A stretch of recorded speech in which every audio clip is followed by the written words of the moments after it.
I try to do things that work for the tenants that I have, things that they'll appreciate. I think it's very important to work towards the people you're renting to be tenant-centric. Speak to the tenants you have, or more importantly, the tenants you want. Your network is your net worth. Come listen to some of the most successful people I know share invaluable knowledge, stories, and advice in real estate, business, and beyond. This is Weiss Advice. Whether you want to take your business or personal life to the next level, look no further. Welcome back to another episode of Weiss Advice. I'm your host, as always, Yona Weiss.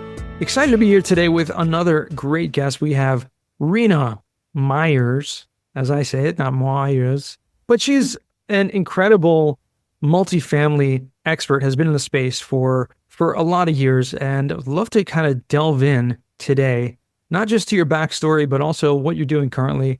We're going to talk about the markets. We're going to talk about how to optimize your property. So if you are a multifamily investor, this is an episode you're definitely going to want to tune into until the end. How are you doing today? Doing good. How are you doing? Well, I'm doing great. Thank God. Things are good. Weather's good. Kids are good. What else can you ask for? Exactly. Truth. Well, I mean, health. Yeah, exactly.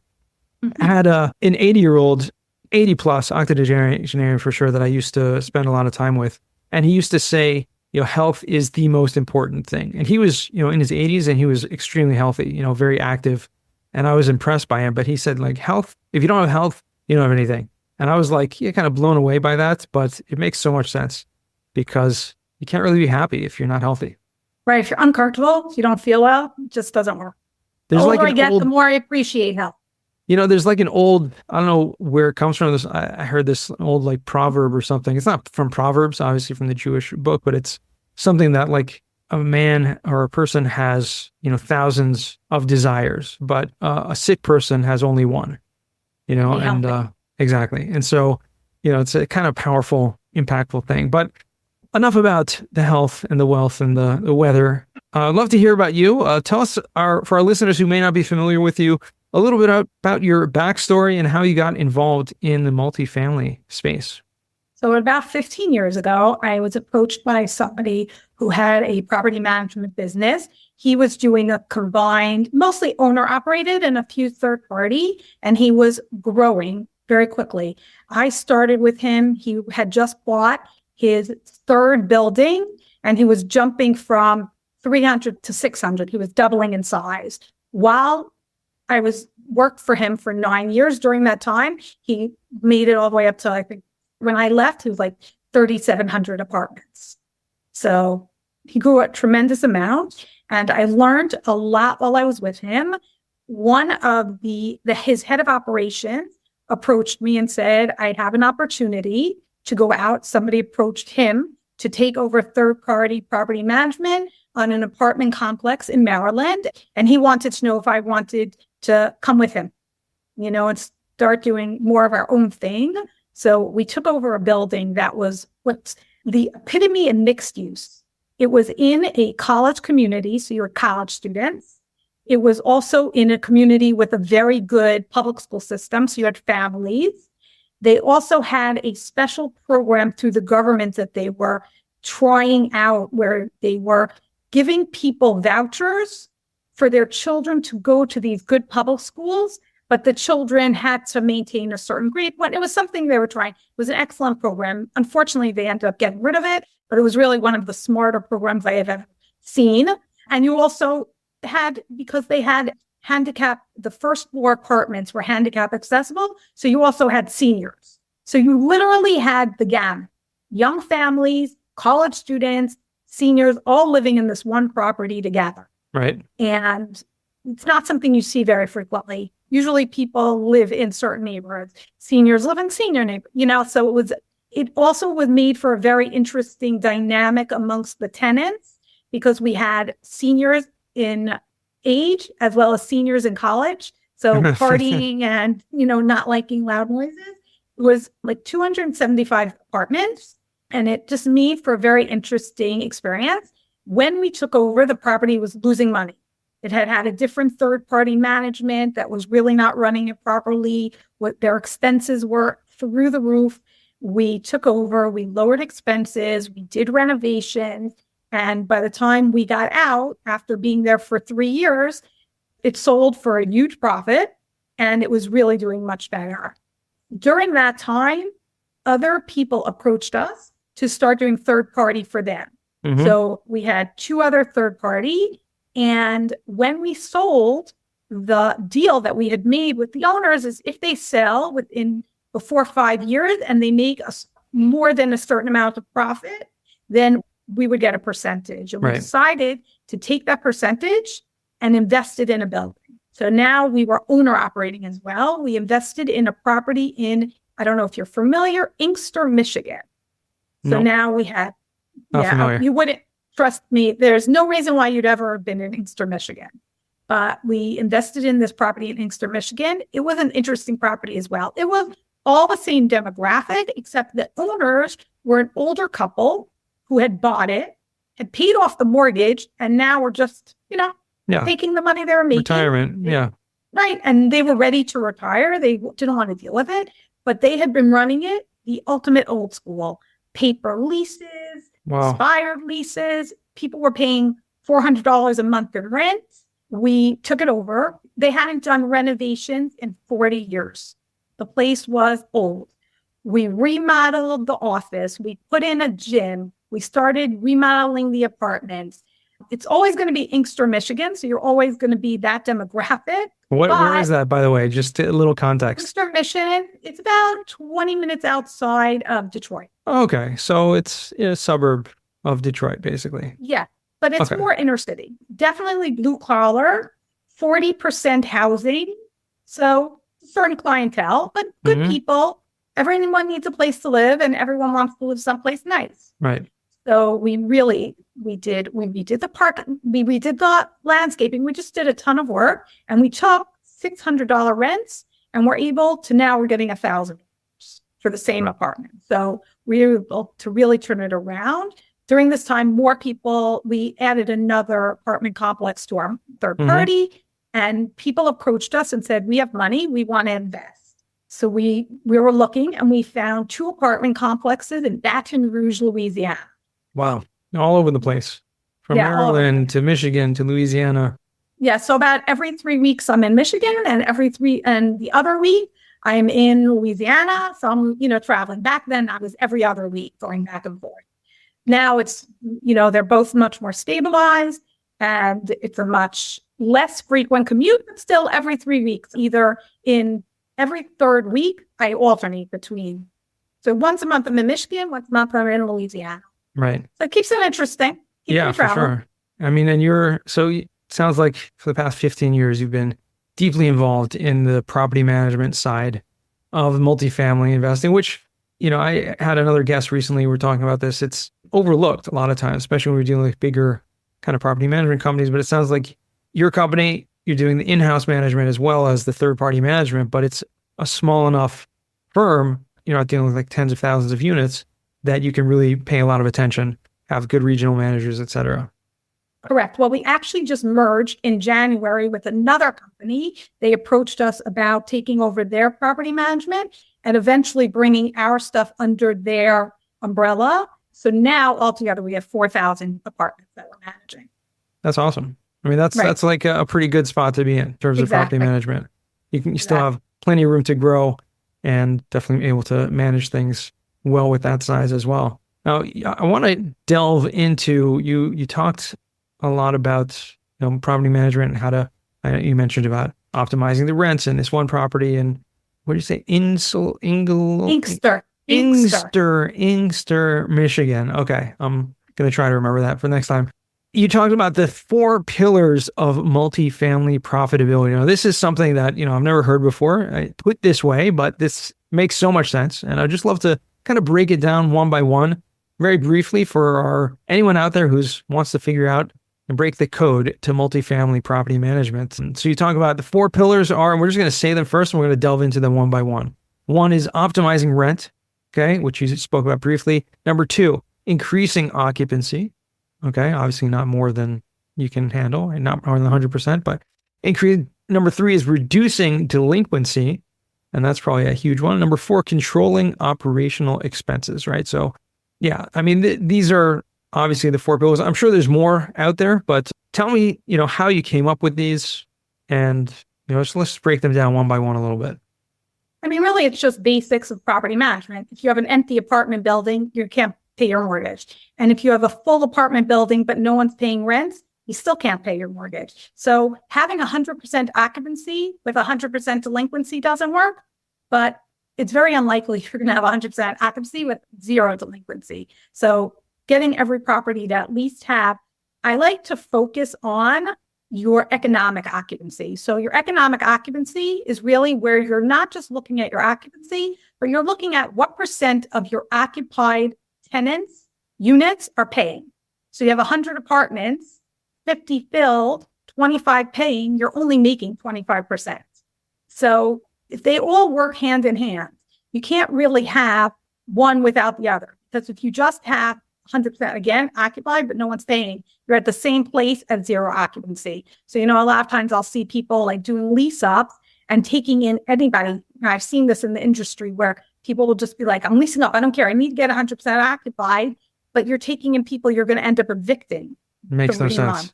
Makes no sense. So they're paying their first month's rent, but by the 3rd month they haven't paid, you're evicting them and you're back to square one. So it all works hand in hand. And if you're spending all of your money on expenses, then you have no profit left at the end of the day. So you really have to look at your expenses, make sure that your expenses are kept to a minimum. And again, there are certain expenses that are fixed. You have to have gas and electric. You have to have staff. You have to have good staff. If you don't have a good property manager and you don't have a good maintenance person, you're sunk. So it all just works hand in hand. But I found one thing we did, and we did it in Michigan and it really worked. And then we did it in Louisiana. We actually brought some of our own people who we worked with in Maryland to Michigan to do the turn. Sure. We knew they do the job well. We knew what they would cost us because we used them in the past. They were willing to come. We gave them vacant apartments. And this way we were able to keep expenses down, but we knew the stuff was going to be done and it was going to be done right. As opposed to coming to a place where we knew no one and we had to start hiring from scratch. So, that's a good way to keep expenses down. But certain expenses you really can't control. I mean, you can a little bit, but there's only so much control. You can't control your water. You can't control your gas. You can't control your taxes. So those things you have to work within the system. But your other expenses, you can really be smart. When you're looking for appliances, finding a good supplier of appliances who will give you a good deal. If you're looking for fixtures or doorknobs or things like that, also go on Amazon, see where you can find the best deal and buy things to really, you'd be amazed how for a small price, you could buy a cool doorknob and it changed the entire look of an entire apartment. Like something really small that people don't realize. A kitchen faucet could make a huge difference. You don't necessarily need granite countertops. Put in a really cool black faucet. People are suddenly like, oh, wow, that's cool. That's modern. Interesting. A huge difference. That's so interesting. Yeah. I mean, and how often, or maybe, I don't know if this is a relevant question, seeing as how you haven't necessarily owned the properties that long, relatively speaking, but how often do really apartments need to be turned to kind of renovate new units? Obviously, when you're taking over an older building, like you talked about, the one 40 years hadn't been touched, obviously, but if you've already, or you buy something that's kind of newly renovated or whatever, at what point do you realize it needs to be turned? Really depends on what it looks like. We really do it on a case-by-case basis. We go into each apartment and evaluate them. Some apartments, you come into them, people have trashed them. You cannot believe that a person lived in that apartment. And you come into some apartments and you're like, did anyone ever live here? It's gorgeous. It's perfect. But real renovations, like changing out of all the appliances and things like that, really 7 years you could go without changing an appliance. Fridges last until it breaks. And as long as it looks clean, people are happy. People don't expect a new fridge. Also, I'm not dealing with an A+ demographic. I'm dealing with more of a B- demographic. So their expectations are somewhat low. And the rents are a lot. The rents are lower. Yeah, for sure. Obviously, and you're dealing with those demographics. It's certainly a demographic that, like you said, a vast majority of the demographic are renters. And so you have a pool, obviously you have people to choose from in terms of filling those occupancies. But how do you go about finding, I mean, what are you using? What kind of tools in terms of marketing or figuring out how you're getting the right tenants into the place? So the first thing you need to do is your marketing. Could you marketing oddly for our demographic? We have the regular apartments.com and apartment lists and all of those, but our best tool is really Facebook Marketplace. Facebook Marketplace, I mean, this demographic really just goes onto Facebook and sees Google. You know, we work really hard with our property managers to keep up their Google reviews, which is not easy because everyone loves to complain. No one loves to give a compliment. Right. But we work really hard when a tenant comes in and they're happy. We encourage our staff to really encourage them. Give me a good review. It helps me with my job. When people are happy with you, they want to help you. So if a maintenance guy just fixed your air conditioning and you were hot, and they're like super thankful, we're like, encourage them to give you a Google review. Yeah. And because people, and nowadays, social media is everything. Google reviews are everything. You know, Facebook Marketplace, that's where people are shopping these days. They're not shopping the old fashioned way. There's, you know, we don't use realtors anymore. We don't use newspapers. No one's looking at a newspaper. So you have to change with the times. 100%. I actually heard this from Robert Martinez, our apartment rock star, who has been awarded as his apartment complexes in Houston, Texas, as the best apartment buildings in the country for multiple years. He's an apartment rock star.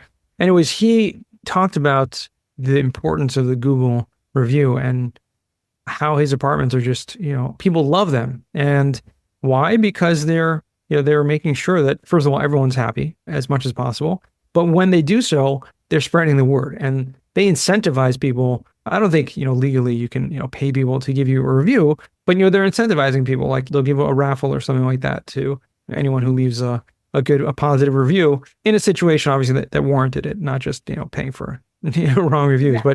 And it works. It definitely works. Like you're saying, people, without being prompted, I think 99% of people will not leave a good review, but they will leave a bad review. 100%. When people are angry, they're quick to tell everybody, I can't believe they do this. 10 minutes later, when they're happy because you did what helped them out, they suddenly forget you know? And it's too late at that point. Exactly. Nobody wants to hear from you. But when they're angry at you, they're Googling the minute they can. And they threaten you. You know, my property managers get threats all the time. If you don't do this for me, I'm going to give you a bad Google review. And then sometimes these people are asking for unreasonable things that my property managers can't give them. And yet people's expectations are sometimes unmeetable. But when they are happy, I really just ask them, explain to, you know, if they're happy with you and they're like, right, I really appreciate you, just show me. Because when my boss sees that I got a good Google review, it helps me. So, you know, I really encourage all of my staff to really try to just get the good reviews because it makes a huge difference. Because that's what people are looking at these days. Yeah, no, absolutely. Very interesting. You mentioned about, you know, kind of keeping up with the times in terms of using Facebook groups, Marketplace. Are you utilizing any other kind of newer technologies or things that are helping with the property management? We did try using AI for leasing, and we found that it didn't work. People want the personal touch.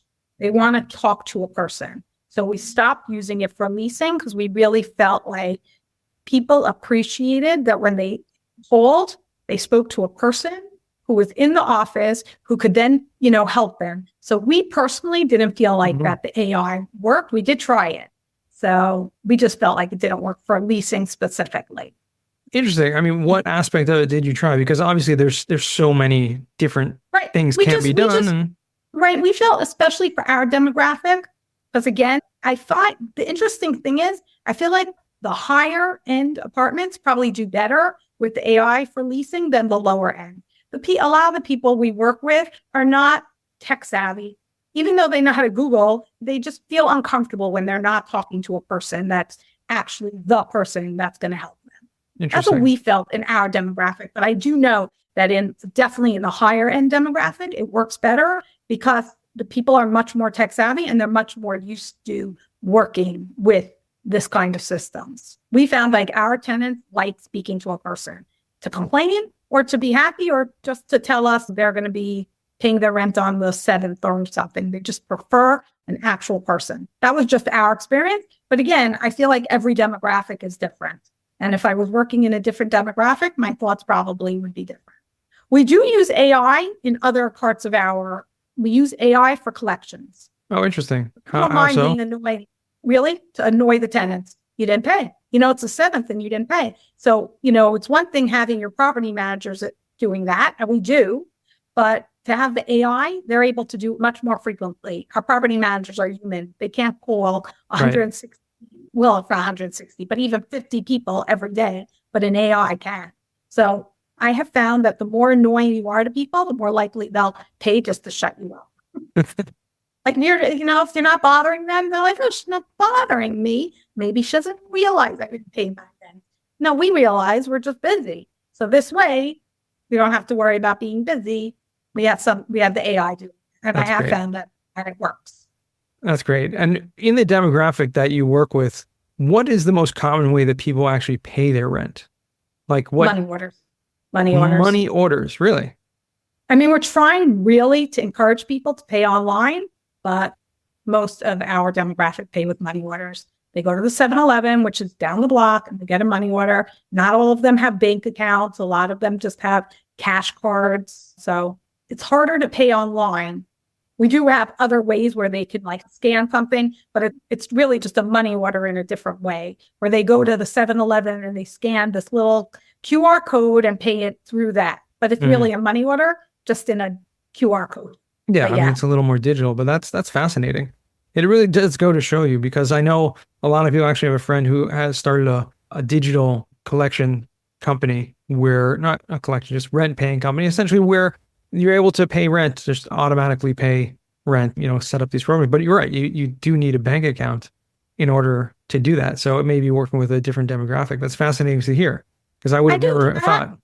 I have to be honest. I would say 60% of my demographic does pay online through our portals. We do have portals and ways for them to pay with a credit card and ways for them to pay through their bank account. But everyone else, just a money order.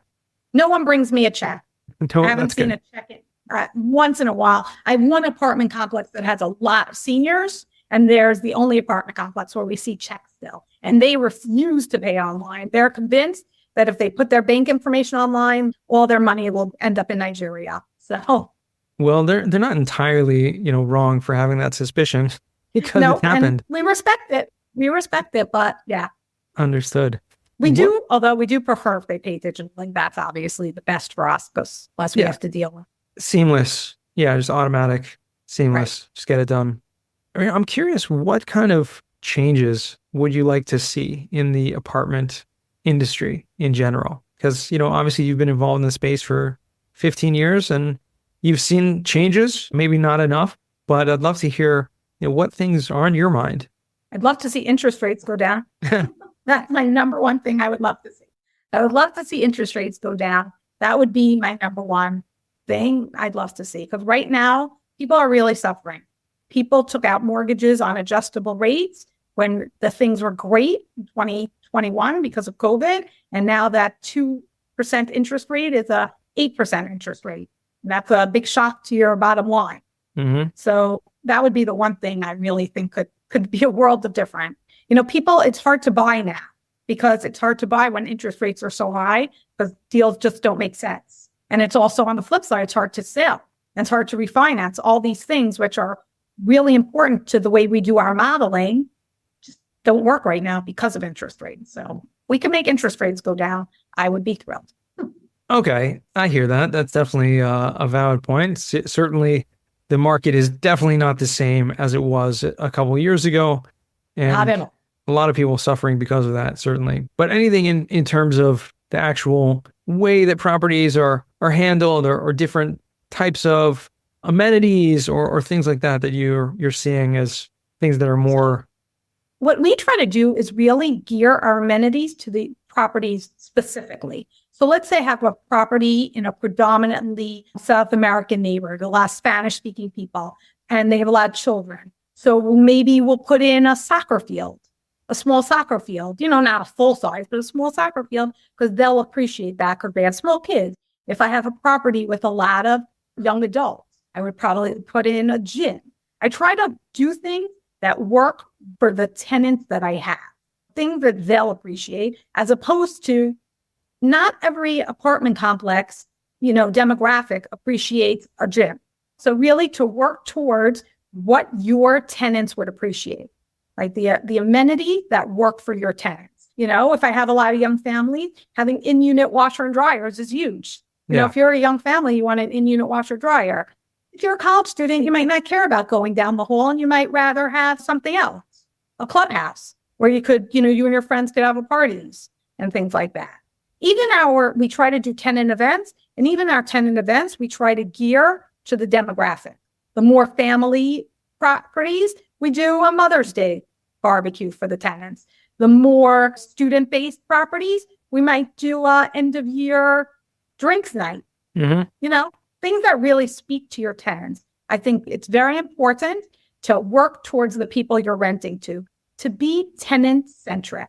Speak to the tenants you have, or more importantly, the tenants you want. Yeah, absolutely. You're trying to market to college students, you're marketing different than if you're trying to market to seniors. Yeah, well, if you're trying to market to both, then that's where your challenge. That's a totally different story. But usually you're marketing to one demographic. Yeah, 100%. And what do you do for your staff? Do you do anything special for them to keep them happy, keep them, making sure that the properties are running smoothly? Yeah, 100%. So I'm a firm believer in the sentence, cash is king. People are not working for me because they might like me, but that's a side point. They're working for me because they're getting a paycheck at the end of the week. And I really incentivize my staff with cash. With my leasing people, I'll do leasing programs where they can earn. If I need a certain amount of leases in a month, I'll do extra, bonus leasing commissions if you get me those extra leases this month. So I really try to incentivize them with money. But we do also twice a year do parties for our staff. In the summer, we try to do something. Last summer, we rented a fishing boat and we took everybody fishing. And then in the winter, we do a holiday party. And we try to also do something different, not something typical. This year, we actually hired a dance instructor and he taught the staff how to salsa dance. It was different, Yeah. Everyone loved it. Everyone thought it was so fun and it was different. And it was not, everyone goes to Dave & Buster's and everyone goes to Topgolf. We wanted to do something that's not typical. So we try to really do things that are out of the box. That's awesome. Once we went to a Mexican restaurant and we had a mariachi band.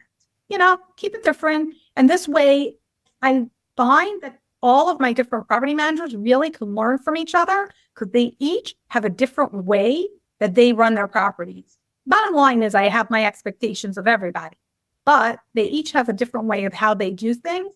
And they talk it out and they tell each other like, oh, I find that when I do this and like, oh, I never thought of, hanging notices on the front doors or whatever.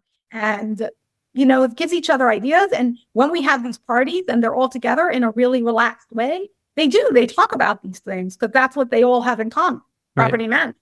So, or the maintenance guys might be like, oh, I just got this new amazing tool that helps me fix air conditioning in half the time. Oh, I didn't know about that. Oh, I'm going to get that. So twice a year, we try to do employee events. That's great. Yeah. I love to hear always because so many different property managers have different things that they do. And I'm always impressed the creativity that goes behind it. I know I have one friend who in their property manager, I think they give out turkeys, on Thanksgiving to like maybe all the tenants maybe they give turkeys to all the tenants then. So we actually give a $25 gift certificate to the local supermarket because we learned not everyone wants a turkey. Right.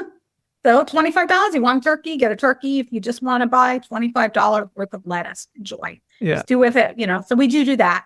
But again, we also give out year-end bonuses. If the properties are doing really well, I am a big believer in trickle-down economics. If your collections are really great one month and your occupancy is really high, I'll give you a bonus, That's awesome. Because at the end of the day, if you're making money for the company needs to keep you doing that, encourage you to keep doing that. It's So, smart. yes. Very smart. And not every manager understands that. So that's definitely Right. a great perspective. So we talked about the 4 pillars of multifamily profitability. What are some of the downfalls? I mean, obviously the opposites of that, are there any other things that kind of like not downfalls, pitfalls, where people are just like, this is going to make you lose money and this is going to make your property kind of tank? Not having the right property manager. People underestimate how important the person in the office is. That person is your face for your company. And if you don't have somebody who the tenants like, forget it. Your occupancy is going to drop. Your delinquency is going to climb. If you don't have somebody who really can be understanding to the tenants while also being strict with the tenants, it could really. So a really good property manager goes a long way. Somebody who's really just on top of their property. Yeah, absolutely. I mean, that makes sense. That's really what it comes down to. I mean, they're kind of the keystone to the whole property, making sure. And your, I guess, connection between the tenants as well. So you know everything through them. Exactly. I think it's very important that the property managers know that I'm available and that they have a connection to me so that they feel connected to the company and that they have somebody to help them when they need help. It's very important that they have somebody in the, management they feel they can turn to. 100%. Well, Rena, I'd love to transition now to what we call the final 4. So these are 4 questions that I like to ask all my guests. And the first one to you is, what's the worst job that you ever had? So, I've had some bosses who have been hard to work for, but I think that every job I had really just helped me learn something, which helped me grow in different ways. So I didn't really have any terrible jobs. I never worked in a zoo and had to clean up after the elephants. So, they always know that. I was never a garbage man or anything. So I don't really think I ever had a terrible job that I was like, oh my gosh, this is the worst. There are parts, I will say, when I started in this business, I'd really done every aspect of this business. And there are parts of this job that are horrible. You don't want to evict people with small children, but sometimes you have to. So there are parts of the job that are not pleasant, but overall, there's not one job I could say that, oh gosh, yeah, no. Well, understood. I mean, that's a good thing that you've never really had a horrible job. I mean, you're blessed because I know there are a lot of people that I ask this question to that give horror stories. So it's a good thing. Second question, what's a book you've read that's given you a paradigm shift? So my husband and I, about 2 years ago, started learning Shari B'Tachon, Gates of Trust. Yeah. And it definitely, every page we learn, I feel like I grow a little bit. You just have to have that trust I feel that I need to have that trust that there is a higher power that's making everything happen, because otherwise so many things don't make sense. And, I don't know how people who don't have faith wake up every morning, because, some days things are just terrible. And you don't want to go on. But if you know that this is just today, tomorrow will be different. And there's somebody up there watching out and making sure that everything that happens in my life is really for the best. For sure. Yeah. And I actually went through the book a couple of times with my wife as well. We're a little behind on learning it, but we've gone through it. The Gates of Trust. Actually, I was on the Gates of Trust podcast with Matt Trush, who is the author of the English version of that, with the commentary, which is just incredible. By Hayenu, I think was the publisher. Really awesome. And he has incredible insights into just kind of recapping it and giving different insights into the book itself. So yeah, anyone who's out there and wants to check it out, we'll make sure to put that in the show notes. Actually, I definitely want to listen to his podcast. So if you could shoot me that, I would definitely be interested. Oh yeah, for sure. And I actually bought like 10 copies and gave them out to friends, because it's just such an incredible book, life-changing. So I'm glad that you brought that up as a paradigm shift, because that's exactly what it is, 100%. I have to be honest, we first started, we're doing this for 2 years. So now we're on our second book. We're doing it the same, but We're doing it with a different commentary. So first we did Rabbi Victor Miller's commentary. Oh, yeah. Now we are doing, I don't know who it's put out by Lubavitch. Yeah, and that's the their one. commentary. That's the one I'm referring to. Yeah. Oh, it's excellent. Rabbi Victor Miller's was excellent also. I don't want to take away from that, but it's just a really different way of looking at the same thing and also just every day. That's exactly right. Third question, what's a skill or talent that you would like to learn? I would love to learn Spanish. I really would. And I don't know why I don't. They have all these apps. I drive. I'm in the car a lot. I really should. I don't know what's stopping me. I've never been a great language person, but I really feel like it would help me. For sure. Absolutely. So here's your challenge. Just do it. Yeah, exactly. I have to just do it. I work with so many Spanish-speaking people. I don't know why. I just should. You're right. Maybe today I'll start. Take the word maybe out of that sentence and we got to do it. Today I will start. Awesome. Fourth and final question. What does success mean to you? So I have three grown children, married, thank God, and seeing them happy and in their next stage of their life, that's success to me. Love it. For sure. Seeing them be successful shows me that I did something right. Absolutely. That's the best success you can have, for sure. 100%. Awesome. Love that. Finally, where can our listeners find you or reach out to you if they want to? So I'm on LinkedIn, Rena Myers, RenaMyers on LinkedIn. That's really the best way to reach out to me. Reach out to me through there. Okay, perfect. We'll make sure to put that in the show notes, and I appreciate you taking the time. I'm glad we connected and we were able to delve into some deeper insights into the property management space. Very fascinating. Thank you. It was great talking to you. Thank you. And to our listeners, thank you guys for tuning in once again all the way to the end. And remember, the best advice comes only when you ask. Real quick, I have one question for you. Did you like this episode? If you did, I want to ask you a huge favor. See, the biggest thing that helps this podcast grow and that will spread this message to the whole world is that if you leave a review, a rating, and subscribe to the podcast. What that does is it basically tells the platforms that this podcast is out on is that you like my stuff and I'm doing something right. So take a few seconds out of your day, hit that subscribe button, leave a rating or review. I would be extremely grateful. Also, I want to hear from you guys. So I want to hear some feedback. If you have any questions for future episodes, please find me on LinkedIn. Send me a DM, a connection request, Yona Weiss, and I'd love to hear from you.